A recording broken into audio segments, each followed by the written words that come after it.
start with a land acknowledgement. So, here in Sault Ste. Marie, we are within the Robinson-Huron Treaty Territory, and we are meeting on the traditional territory of the Anishinaabe, specifically the Garden River and Batchewana First Nations, as well as the Métis people. If you're unsure of which traditional territory that you're joining us from, we really encourage you to do some research on that. And you can start with a website titled native-land.ca, which is a great starting point, and it will give you an idea, and then you can just go from there. So, all right. So tonight we're hearing from Jack Gibbons, and Jack has worked on energy and environmental issues in Ontario for more than 4 decades, and he's currently the chair of Ontario Clean Air Alliance. The Ontario Clean Air Alliance was a strong advocate for the phasing out of the coal-fired power plants in Ontario, and they now focus on moving Ontario towards 100% renewable energy. Jack has held many roles at a number of different organizations, including the Ontario Energy Board and Toronto Hydro. He studied economics at the University of Toronto, Queen's University, and also the University of British Columbia. So we're very excited to hear what Jack has to say about moving Ontario's electricity grid towards zero carbon. And I think take it away, Jack. At the end, we'll do some questions, and go ahead. Okay, thank you very much, Danielle, for your introduction. And yes, it's great to be here tonight to talk to the Soo Climate Hub about how we can move Ontario to a zero carbon electricity grid and lower electricity bills. Next slide, please.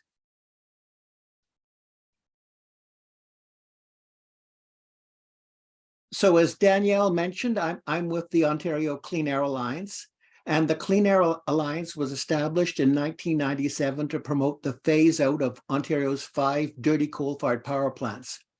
And we worked on that campaign for every day for 17 years until the last dirty coal plant was shut down in April 2014. And so now we're working on the next step to clean up the Ontario's electricity grid. That is, we want to phase out the gas-fired power plants by 2030. And our long-term goal is to move Ontario to a 100% renewable electricity grid and electrify virtually everything in Ontario. That is, we want to replace our gasoline-powered cars with electric vehicles. We want to replace our gas furnaces with electric heat pumps. And we need to do that to move the whole Ontario economy to net zero greenhouse gas emissions. Next slide, please.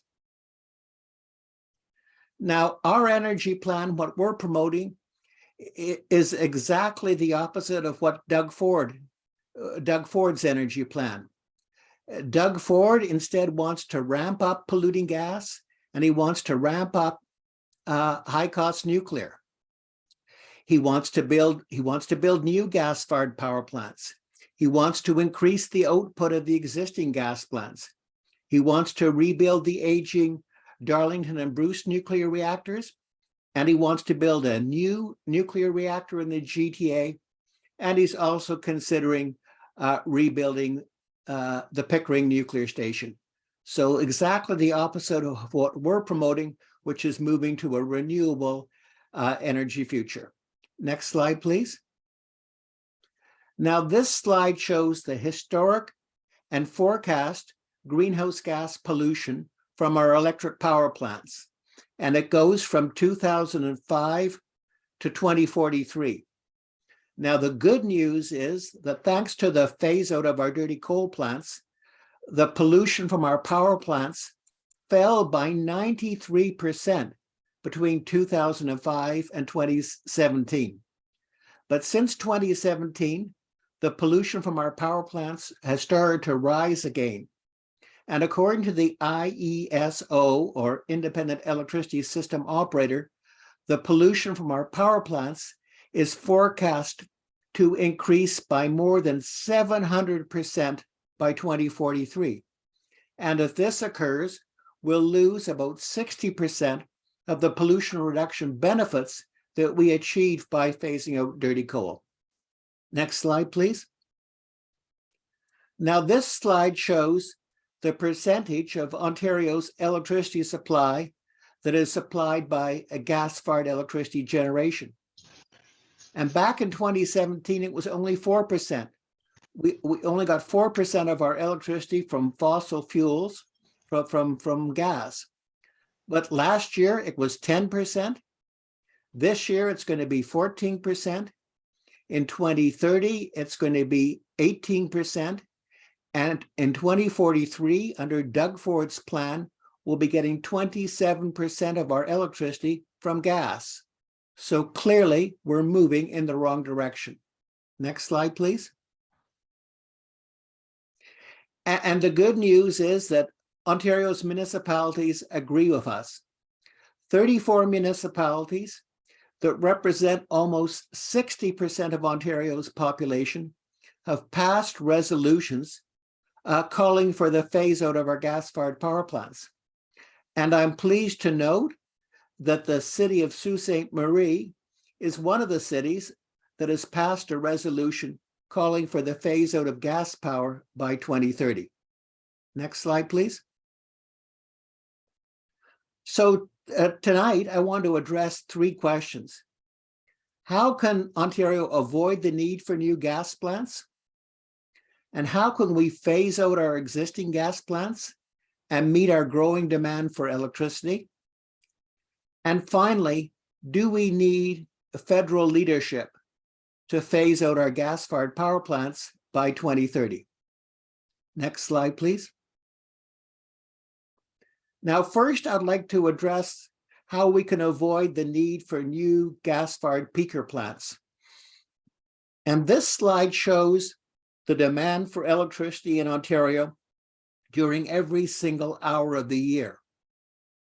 And you can see that the demand spikes on hot summer days, on very hot summer days, and on cold winter nights. On those periods, we get spikes in the demand for electricity. These spikes in the demand, they're sharp, but they're of short duration. And Doug Ford is proposing to build new gas-fired power plants to meet those short duration spikes in demand for electricity. So he's building what's called gas-fired peaker plants that are just to meet those peaks in demand. But the good news is that we've got cleaner and lower cost options to meet our demand for electricity on the hot summer days when our air conditioners are running full out. Next slide, please. So the best way and the easiest way to eliminate the need for new gas-fired peaker plants to keep our lights on in the summer is just to buy more water power from Hydro-Quebec. Now, Hydro-Quebec is a winter peaking utility. Their peak demand occurs in the winter. And as a result, they've got a huge excess supply of water power in the summer. So we could just, instead of building 1,500 megawatts of new gas-fired power plants, we could buy 1,500 megawatts of water power from Quebec, totally avoid the need for gas peaker plants to meet our summer needs. Now, in the winter, what we could do is we could pay customers, we could pay them more to shift some of their demand from peak periods to off-peak periods. And that would be another low-cost way of avoiding the need for peaker plants. And in addition, we could start paying residential customers to provide us with electricity during those peak demand periods in the winter and the summer. You know, people are now buying electric vehicles, and their batteries store electricity. And we could be paying people with electric vehicles to provide power back to the grid to meet our peak demand needs. And similarly, for people who've got solar photovoltaic systems on their roofs, we could be paying them to provide power back to the grid during peak demand periods. And so this is another much lower cost option and cleaner option to avoid the need for the proposed new gas-fired peaker plants. Next slide, please. And now I'd like to turn to how we can avoid the need, how we can phase out our existing gas-fired power plants by 2030. Now, this slide shows the costs of Ontario's various electricity options, and the lowest cost options are on the left-hand side. And I want to draw your attention first to the bar graph, sort of in the middle, with a cost of 9 cents a kilowatt hour. And that is just the fuel and carbon tax cost of continuing to operate our gas-fired power plants in 2030 under the assumption that all of their greenhouse gas pollution is subject to the federal carbon tax. So this is just the fuel and carbon tax cost of continuing to operate the gas plants. So that's 9 cents a kilowatt hour in 2030. But if you look to the left, you can see the much lower cost options. Energy efficiency is lower cost. Quebec water power is lower cost.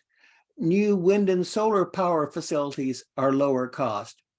So this tells us that by investing in energy efficiency and by investing in renewables, we can phase out our gas-fired power plants by 2030 and also lower our electricity costs because these energy efficiency and renewable options are lower cost.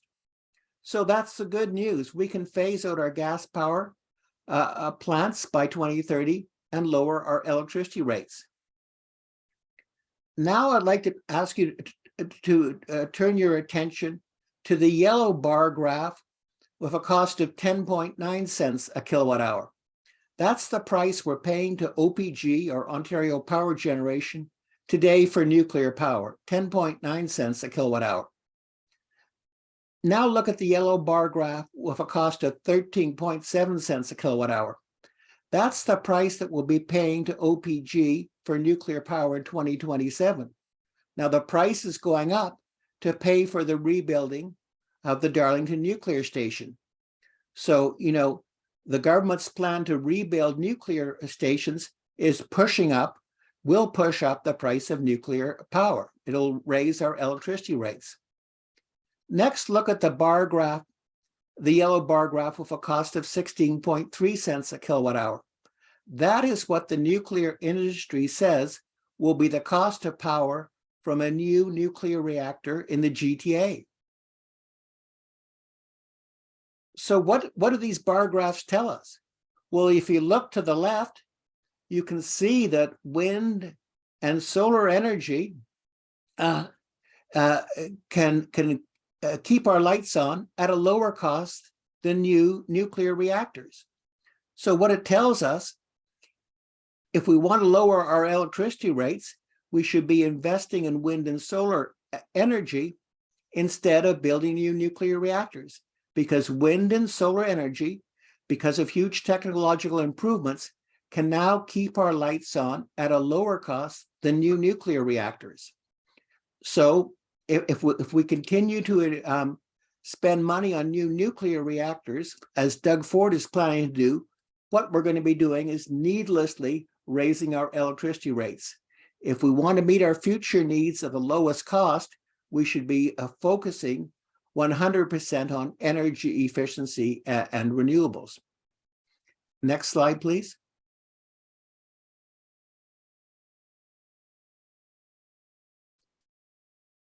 And the good news is not only is wind power now lower cost than nuclear power, but also we've got a huge untapped wind power potential in our Great Lakes. Back in 2008, a report was done for the government of Ontario about to examine, to discover the potential for wind power in the Great Lakes. And that study looked at 64 sites, and it discovered that these 64 wind power sites could produce 111 terawatt hours of electricity per year. Now that's a huge amount of electricity. It's equivalent to 80% of our total annual electricity consumption. But the good news is that the actual potential is even greater than the study shows, and for at least two reasons. First, there's more than 64 potential sites for wind power in our Great Lakes. And second, since the study was done in 2008, wind power technology has improved. So with the new, better wind power technology, the 64 sites would produce more than 111 terawatt hours per year. So that's the good news. There's this huge untapped potential in the Great Lakes. But so far, there are no wind turbines in our Great Lakes. And that's because in 2011, Dalton McGuinty put a moratorium on wind power development in the Great Lakes. And he did that because some Scarborough residents were opposed to a proposed wind farm off the Scarborough Bluffs. But that moratorium back from 2011 doesn't make any sense. It doesn't make any sense if we want to meet our future electricity needs at the lowest possible cost. And it doesn't make sense if we want to reduce our greenhouse gas pollution at the lowest possible cost and as quickly as possible. So we need to rescind the moratorium and permit wind power in the Great Lakes as long as but they must be subject to a strict environmental assessment process to ensure that any adverse impacts on birds or fish are minimized. And this would obviously be a great opportunity for people in Sault Ste. Marie because wind turbines, they're towers, they're made of steel, and Algoma Steel makes steel. Next slide, please. So in December of last year, the IESO, the Independent Electricity System Operator, released their Pathways to Decarbonization report. And this report outlines the IESO's proposed strategy of how we could move Ontario's entire economy to net zero greenhouse gas emissions by 2050. And according to the IESO's report, to do that, we would need an extra 181 terawatt hours of electricity. And they outlined how they think we should get that new electricity. And if you look at this table, they're proposing that 65% of our new electricity should be renewables and 35% should be nuclear. But I'd like to draw your attention to two of the numbers in this table. First, for offshore wind or Great Lakes wind power, they're suggesting we should get 11 terawatt hours from that source. And they're suggesting we should get 63 terawatt hours from new nuclear reactors. Well, as we've just seen, the Great Lakes wind power is much, much greater than 11 terawatt hours. And the Great Lakes wind power is also much, much greater than the 63 terawatt hours that they're proposing to get from new nuclear.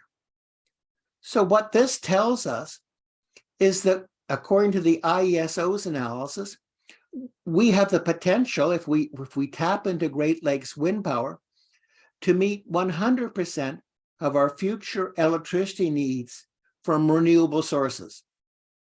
That is, the IESO's analysis confirms what the Clean Air Alliance has been saying for years, is that we do not need new nuclear reactors to keep our lights on, and we do not need new nuclear reactors to meet our climate targets.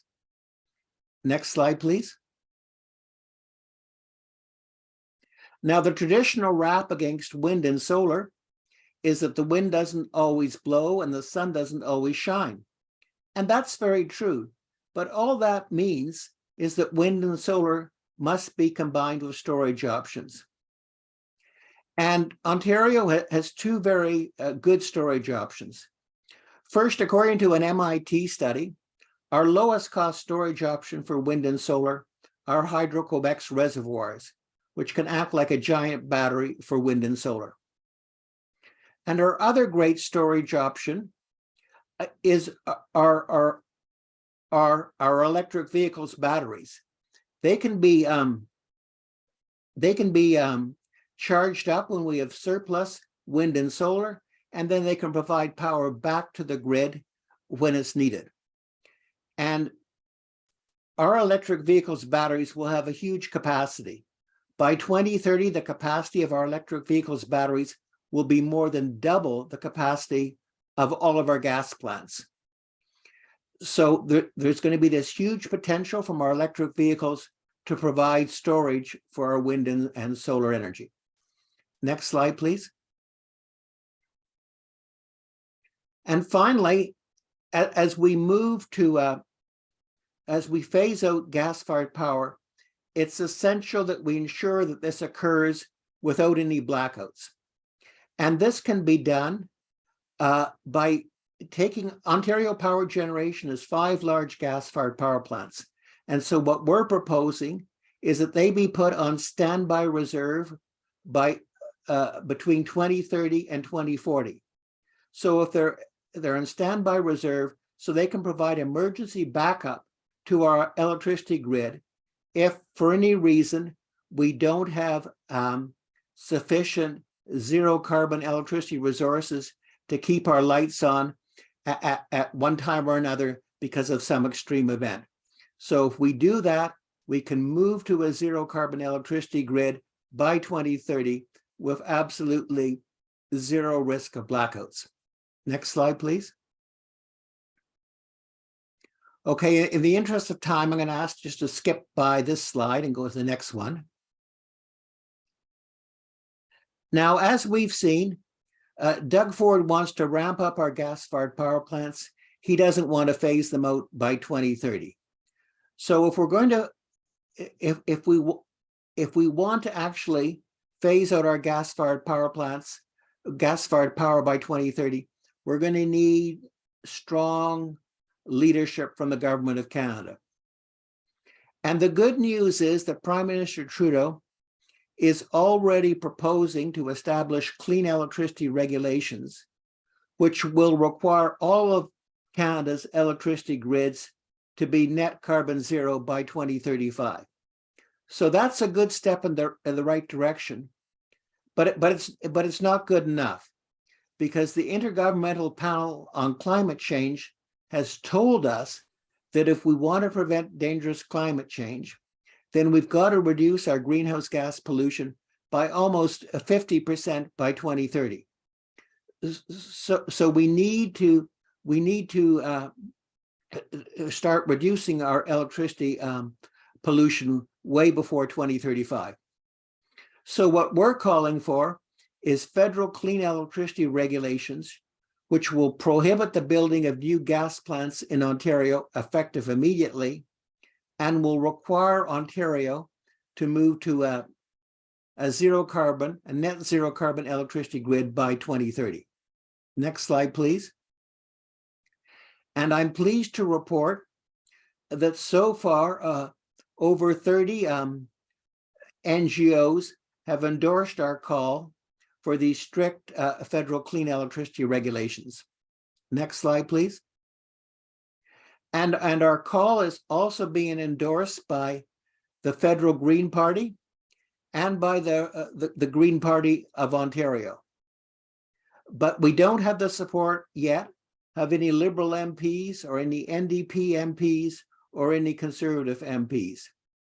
And so we need your help to build political support for these strict federal clean electricity regulations. Next slide, please. In particular, if you'd like to help our campaign, it'll be great if you could send an email to Prime Minister Trudeau and send an email to Jagmeet Singh, who's his coalition partner, and ask them to work together to establish strict clean electricity regulations, which will phase out gas power in Ontario by 2030.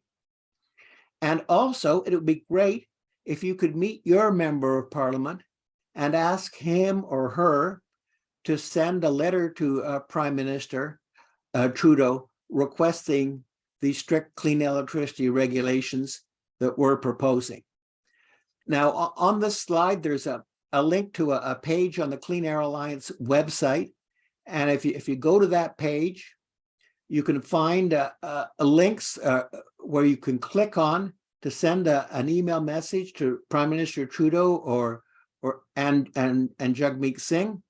And you can also download a draft letter to the Prime Minister, which you could ask your MPP to sign and send to the Prime Minister. So thank you very much for your attention. And if you have any questions, I'll be pleased to answer them.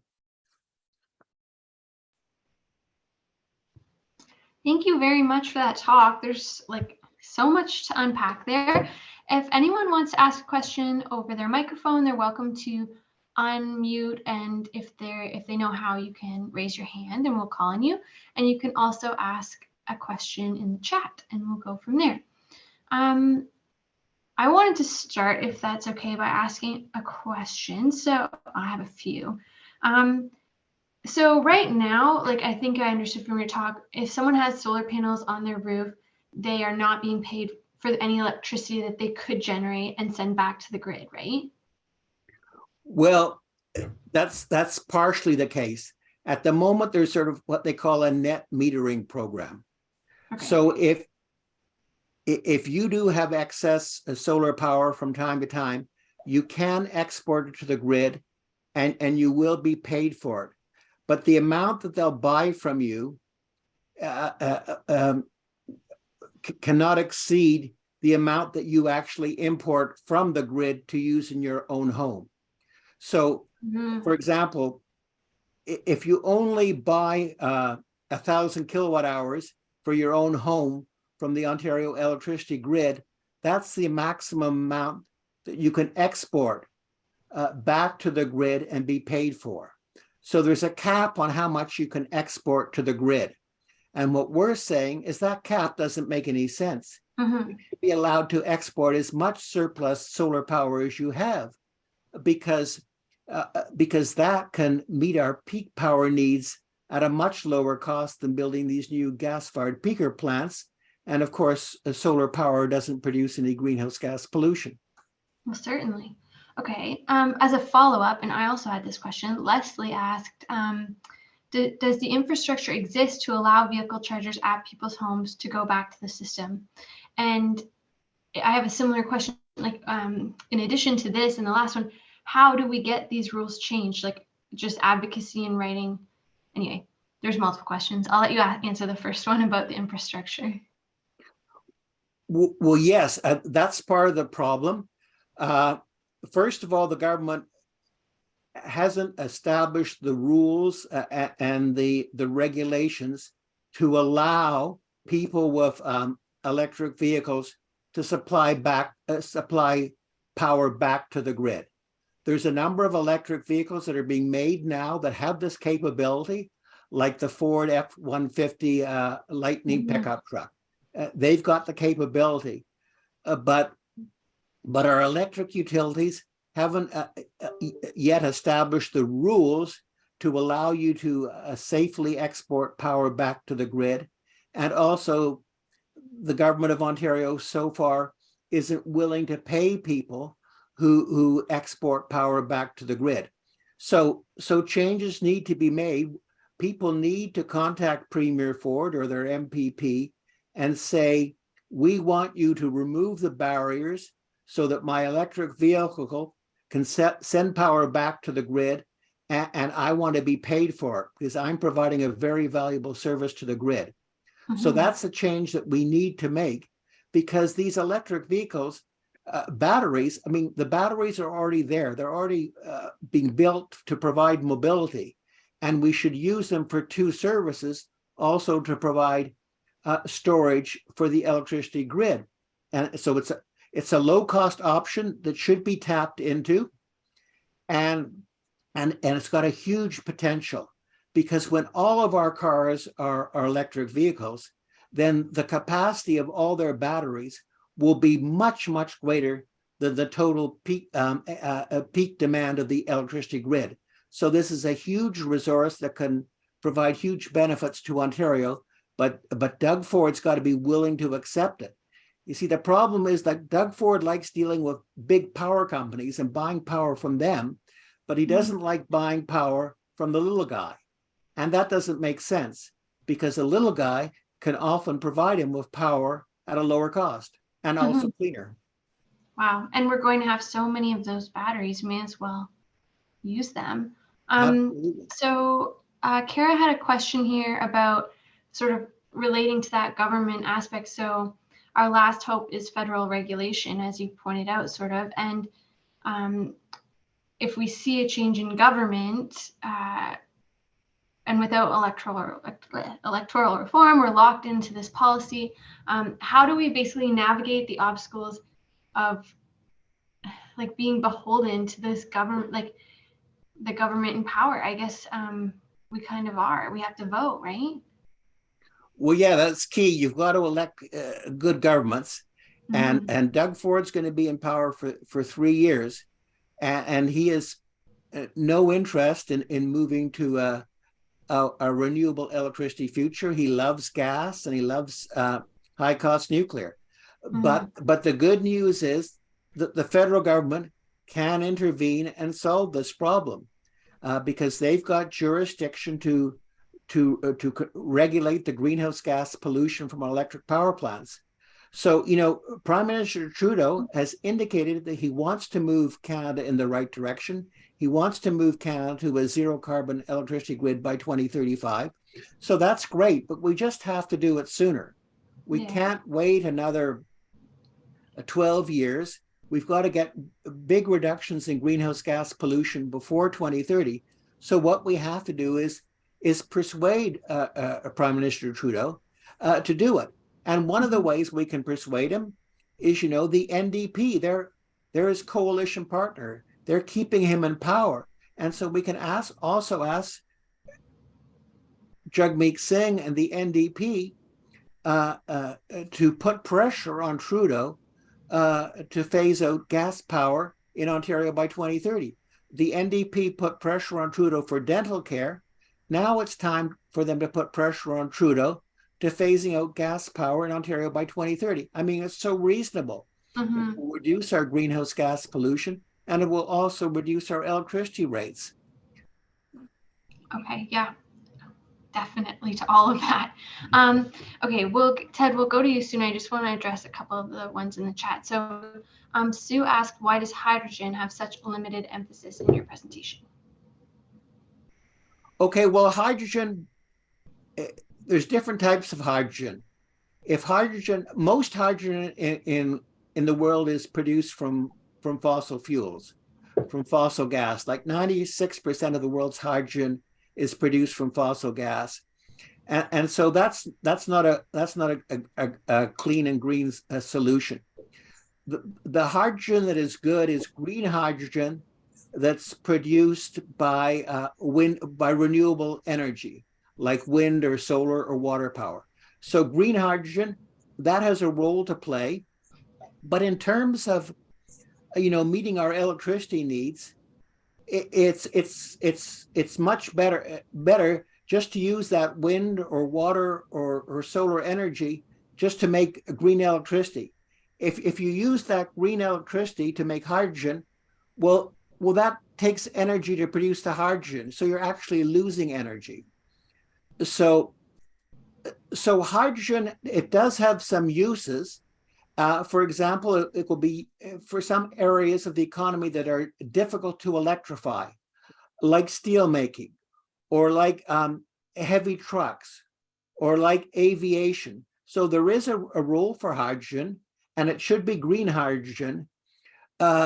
But in terms of moving to a 100% renewable electricity grid, the real focus should be using the green electricity just directly to power our homes and our businesses.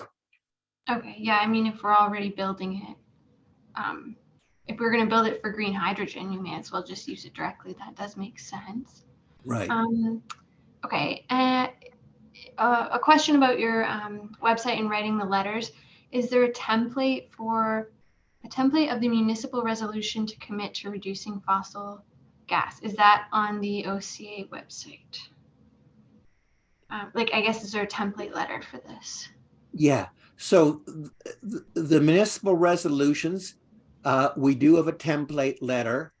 I'm not sure whether it's on the Clean Air Alliance website, but what we're focusing now, I mean, in the last 2 to 3 years, we worked with lots of local groups to persuade 34 municipalities to pass resolutions calling for the phase out of gas power. But what now our main focus now is on Prime Minister Trudeau and asking him to establish these clean electricity regulations, which would support what the municipalities have requested. So on our website, where that, and if you go to that link that I provided in my PowerPoint, you will find there a draft letter that an MP can send to Prime Minister Trudeau, and you will also find that website a link where you can click and send an automated email message to the Prime Minister or Jagmeet Singh. Awesome. Yeah. I mean, we can talk about this at the end, but I think it's so important everyone knows that people don't reach out to their MP and MPPs enough. Like, sending any sort of contact, you'll probably get a reply, and they're going to listen to the people that you hear from, ideally. So we have to send that. We have to tell them. Ted, do you want to ask your question? Yeah, I had a comment. If I can just add, respond. And if you can actually meet your MPs face to face in his or her constituency office, that's really powerful too. Sorry to butt in, Ted. Yeah, okay.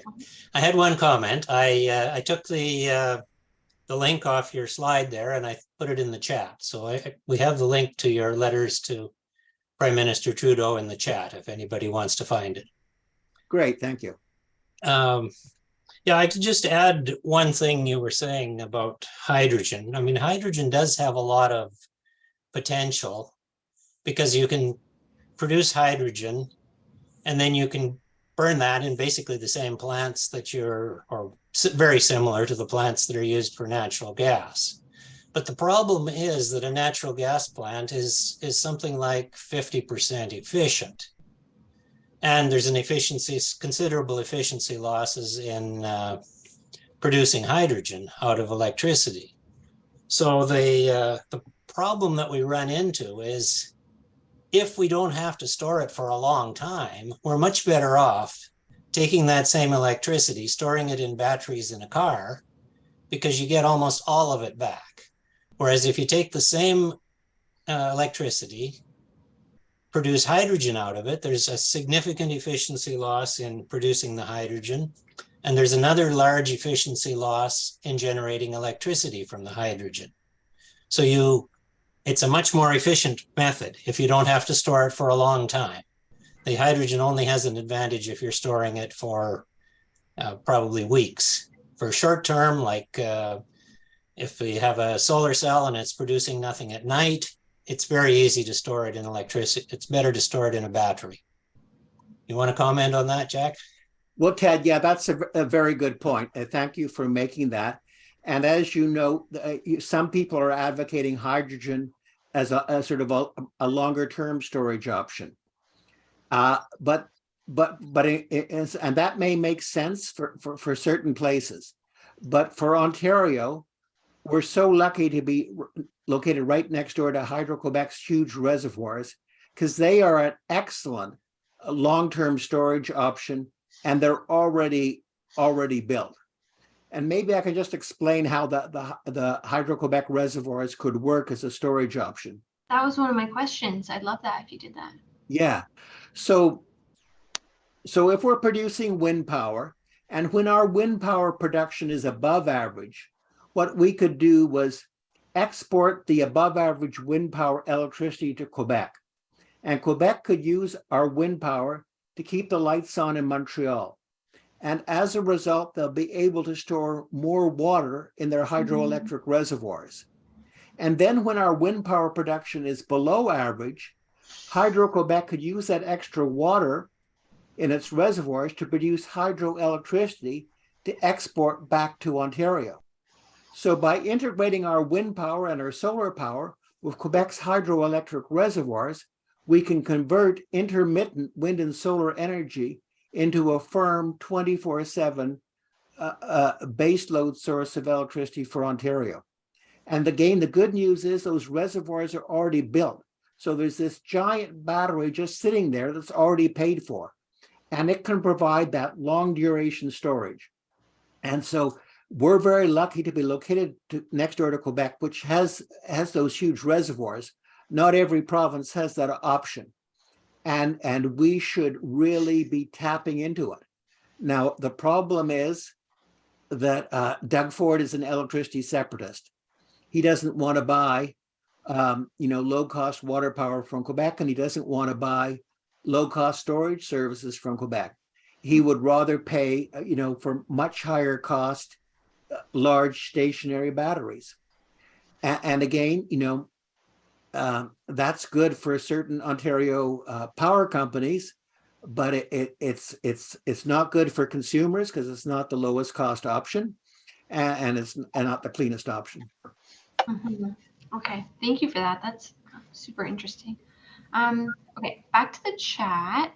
Paul and Tanya asked, is there anything in yesterday's federal budget that helps move Ontario towards renewable electricity? Well, yes, for sure. There's tax credits for renewable power, and there's tax credits for new transmission projects. We already have transmission links with Quebec, but we need to expand them to be able to import more water power and to have greater access to the reservoirs for storage. So there's tax credits for those type of new transmission projects. So that's all very positive. And the bad news is that there's also tax credits for high cost nuclear power. And those tax credits, we believe, are misguided, since we've got cleaner, quicker, and much lower cost options to keep our lights on. Okay, thank you. All right. Andrea asked, does this organization believe that it's important to generate electricity in the areas it is needed? I have concerns about wind and solar development in areas like the North Shore of Lake Superior that then has to be transported down to Southern Ontario or areas with larger demand. So my understanding is that there's a loss of electricity as it is transported. Where'd it go? And yeah, that's sort of, so could we see that where this electricity is being transported long distances, and is that going to happen? Well, certainly that's a potential. When electricity is transmitted, there are some losses.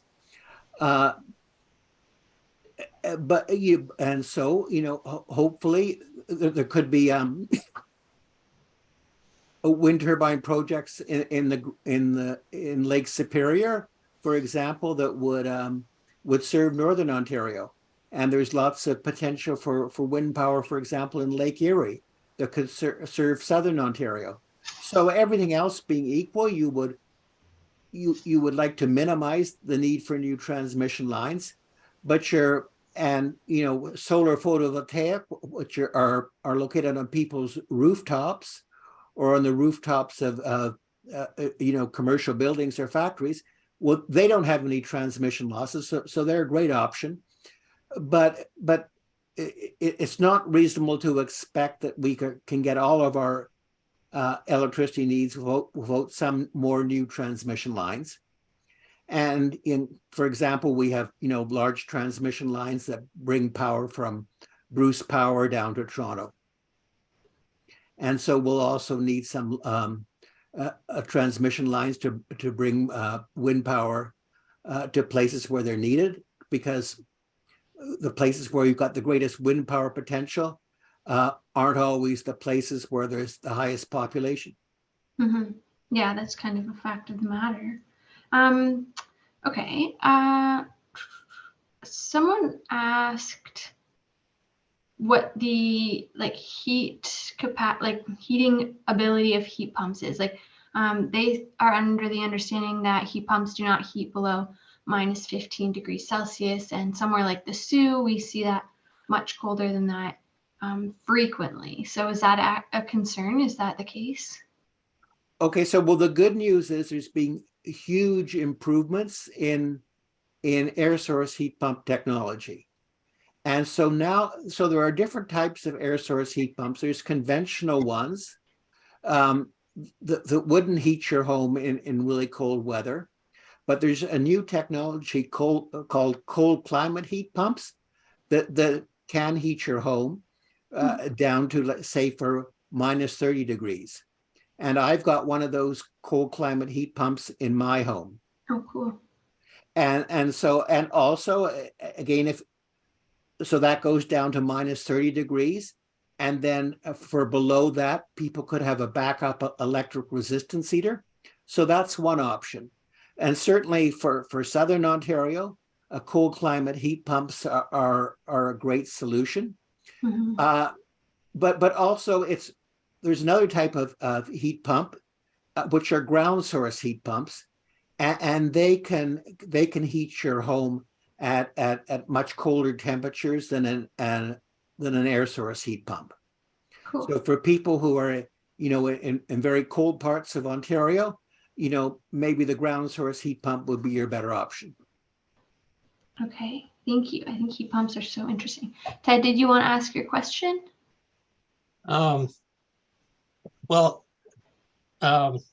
With regards to the transmission, we already have lots of places with long transmission lines. Like a lot of the power from Quebec is generated far away in Newfoundland, actually.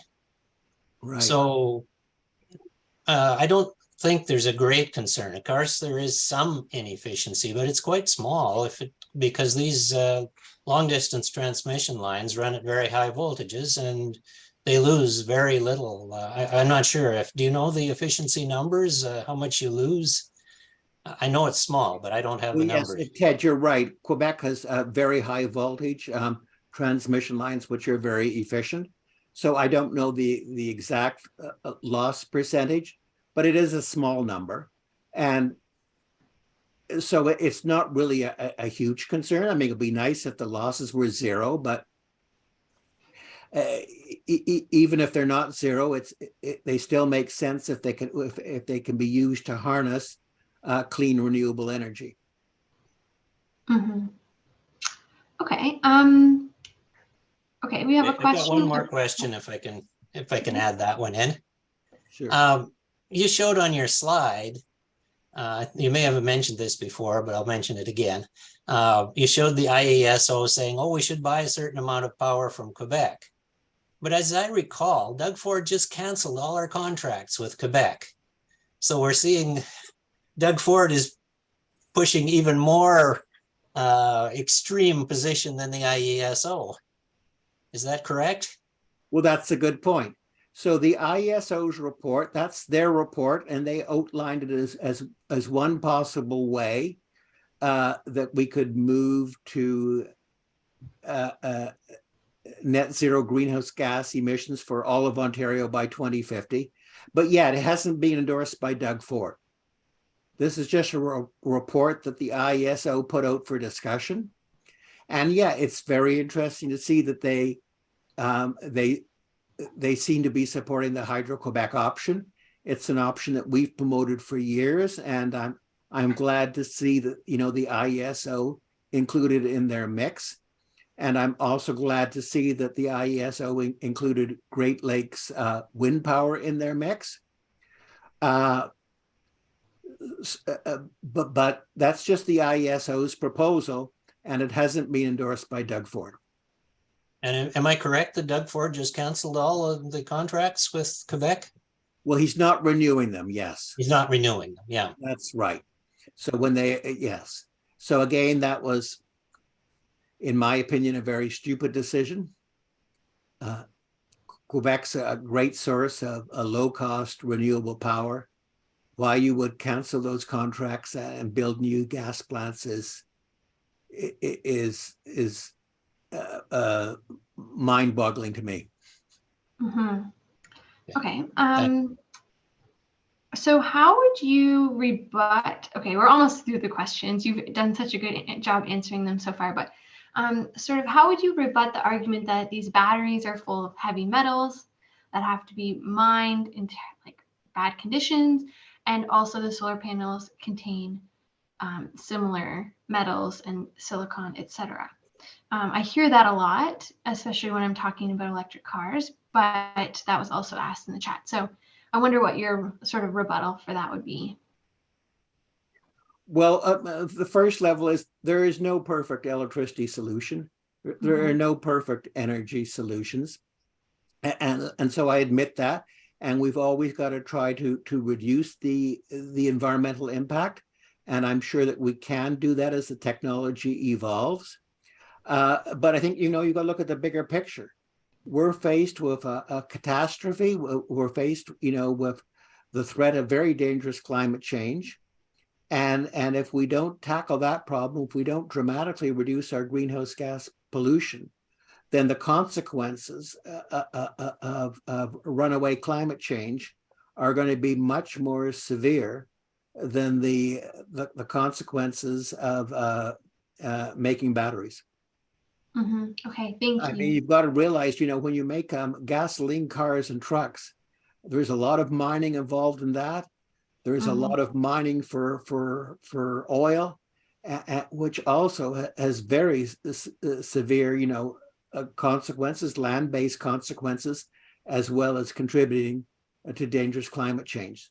So, you have to put in perspective that there's no perfect solution. What you got to focus on are the best practical, achievable options for dealing with climate change. Yeah, doing what's right, what we know is right now, and we'll just keep improving and investing in technology. Okay, Zoe asked, what are your thoughts on, Ontario currently sells 1 gigawatt to, I think that's right, to USA. What are your thoughts on this practice, especially in the face of Ontario's growing energy demand? Well, yeah, that's a very interesting point about our electricity exports. Last year we exported more power than the total output of all of our gas-fired power plants. Wow. So if we were just to curtail our electricity exports to the United States, that could give us instantaneously, tomorrow, a huge reduction in our greenhouse gas pollution from our gas-fired power plants. Maybe that could give us a 35% or 40% immediate reduction in the greenhouse gas pollution from our gas-fired power plants. So that's, is a great option, just curtailing our exports of gas-fired electricity. Wow. That's a really simple thing. It can be done tomorrow. It could be done in 5 minutes from now, if there was the political will. Wow. Okay, we'll wrap it up. I have one more question, and I just wanted to say I always feel very optimistic about climate change when I think about all of the solutions surrounding electricity and how we can electrify our grid, and electricity use is such a huge piece of the pie, right? But then I feel not optimistic when I look at the political decisions, and I think you touched on this, but you did give us a very good call to action at the end of your talk. So I wanted to ask what your sort of one call to action would be for everyone listening today. How can we all make a difference? And I think you kind of already gave us that answer, but I just wanted to give you an opportunity to reiterate or give us a different one. What can everyone here do today to make a difference? Well, after this webinar is over, you can get on your computer, you can get on your emails, and you can send emails to the Prime Minister Trudeau. You can and you can send email to Jagmeet Singh and your local MP and ask them to establish these strict clean electricity regulations that we need to phase out gas-fired power in Ontario by 2030. Tell them you want them to do that to stop dangerous climate change and to also lower our electricity rates. Amazing. Thank you. So yes, everyone get emailing. And I just want to thank you again, Jack, for this. This was amazing. And thank you for answering all of the questions that we threw at you tonight. I just wanted to pitch our next webinar, which is April 26th. We have Emma Meadows from Science North, and her talk is titled Food for a Sustainable Future, Environmental Benefits of Plant-Based Eating. So we're really looking forward to that as well. And then keep an eye out just for communication from us regarding Earth Day. And if you're not already, follow us and Ontario Clean Air Alliance on social media and sign up for our newsletters. So yeah, I think with that, we'll wrap it up. And thank you again for your time. And thank you everyone for joining us. Well, thank you. My pleasure. Have a great night, everyone. Thank you.